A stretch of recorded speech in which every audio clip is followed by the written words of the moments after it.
नागपूर दौऱ्यात पंतप्रधान नरेंद्र मोदी यांच्या हस्ते आज समृद्धी महामार्ग, एम्स रुग्णालय उद्घाटन, वंदे मातरम रेल्वे तसंच विविध 75,000 कोटी रुपयांच्या प्रकल्पांचा शिलान्यास आणि लोकार्पण झालं।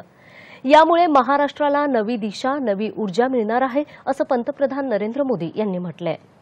नागपुरातल्या एम्स रुग्णालयाच्या टेम्पल मैदानावर आज आयोजित सार्वजनिक कार्यक्रमात ते बोलत होते।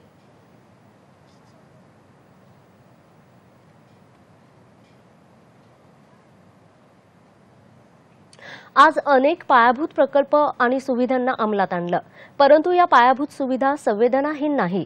या पायाभूत सुविधांना मानवी स्पर्श दिला तर तो विकास अर्थपूर्ण होतो असं ते म्हणाले। इंफ्रास्ट्रक्चर विकास का होलिस्टिक विजन दिखता है। एम्स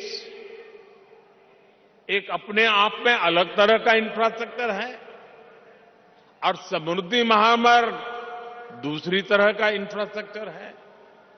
इसी तरह वंदे भारत एक्सप्रेस और नागपुर मेट्रो दोनों ही एक अलग प्रकार का कैरेक्टर है उस इंफ्रास्ट्रक्चर का, लेकिन ये सब एक बुके में, एक गुलदस्ते में अलग अलग फूलों की तरह जिससे निकलकर विकास की खुशबू जन जन तक पहुंचेगी। विकास के इस गुलदस्ते में बीते 8 वर्षों की मेहनत से तैयार विशाल बगीचे का प्रतिबिंब भी है। चाहे बात सामान्य मानवी के लिए हेल्थ केयर की हो या फिर वेल्थ क्रिएशन की हो, चाहे बात किसान को सशक्त करने की हो या जल संरक्षण की हो, आज पहली बार देश में ऐसी सरकार है जिसने इंफ्रास्ट्रक्चर को एक मानवीय स्वरूप दिया है। विदर्भातील गोसेखुर्द हा प्रकल्प संवेदनहीनतेमुळे तब्बल 30 वर्ष रखडला, परंतु 2014 साली केंद्र आणि राज्यात दोन्ही ठिकाणी एकच सरकार आल्यावर हा प्रकल्प जलद गतीने पूर्ण करण्यात आला। त्यामुळे कोणत्याही पायाभूत प्रकल्पांमध्ये मानवी स्पर्श आवश्यक असल्याचं त्यांनी यावेळी अधोरेखित केलं। यावेळी राज्यपाल भगतसिंह कोश्यारी, मुख्यमंत्री एकनाथ शिंदे, केंद्रीय रस्ते वाहतूक आणि महामार्ग मंत्री नितीन गडकरी, उपमुख्यमंत्री देवेंद्र फडणवीस, केंद्रीय राज्यमंत्री डॉक्टर भारती पवार, रावसाहेब दानवे इत्यादी उपस्थित होते। यावेळी पंतप्रधानांच्या हस्ते 1500 कोटी रुपयांच्या कामाचा शिलान्यास आणि लोकार्पण झालं। समृद्धी महामार्गाच्या कामामध्ये जमीन अधिग्रहण करताना अनेक अडचणी आल्या, परंतु शेतकऱ्यांना त्यांच्या शेतजमिनीची परिपूर्ण आणि थेट मोबदला देण्याचं आश्वासन देऊन ते तातडीने पूर्ण केल्यामुळे शेतकऱ्यांमध्ये विश्वास निर्माण झाला आणि ही प्रक्रिया यशस्वीरित्या पूर्ण केली असं मुख्यमंत्री एकनाथ शिंदे यांनी यावेळी सांगितलं। समृद्धी प्रकल्प महामार्ग नसून हा एक गेम चेंजर आहे। हा महामार्ग म्हणजे राज्याची भाग्यरेषा बदलणारा समृद्ध महामार्ग आहे असं त्यांनी यावेळी सांगितलं।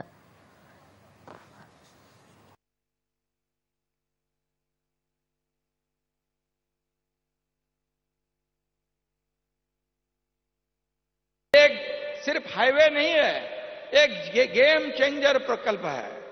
ये हमारे महाराष्ट्र की समृद्धि जो हाईवे है, ये महाराष्ट्र की भाग्य रेखा बदलने वाला ये समृद्ध हाईवे कहलाएगा और ये एक महाराष्ट्र की नई लाइफलाइन कहलाएगा।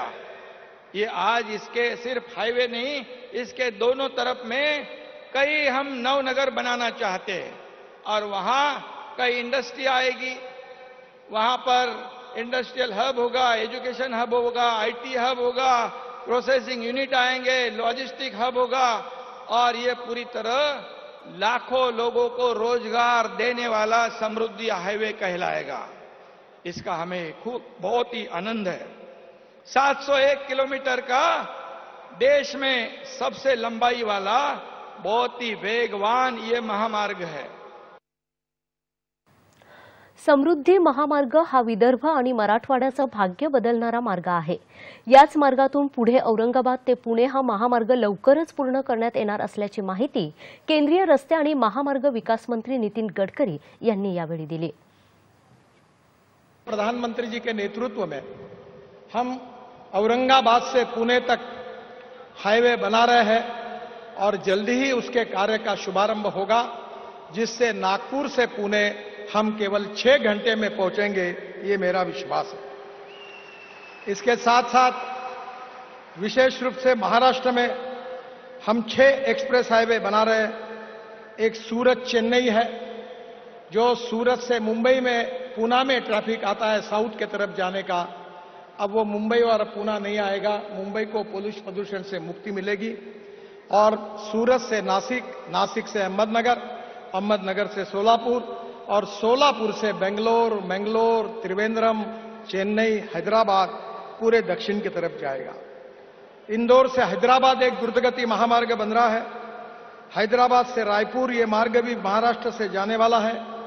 नागपुर से विजयवाड़ा, पुणे से बेंगलुरु और पुणे से औरंगाबाद, ये करीब महाराष्ट्र में 75,000 करोड़ के ग्रीन एक्सप्रेस हाईवे आदरणीय प्रधानमंत्री जी के मार्गदर्शन में होने वाले हैं।